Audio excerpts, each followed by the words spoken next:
Today we talk about how can you use Walmart base scanner on your Walmart app. So you just follow this ways and it's going to work with you. All you have to do in the first, so you just go down here.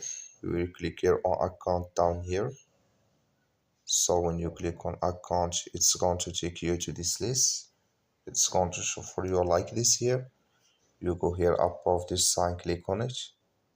So then it's going to take you to this list here. Just scrolling down into your found wallet, click on it.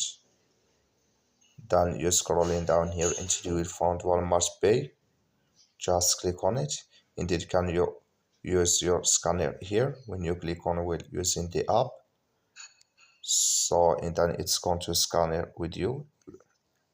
And here can you scan here. And when you click on scan.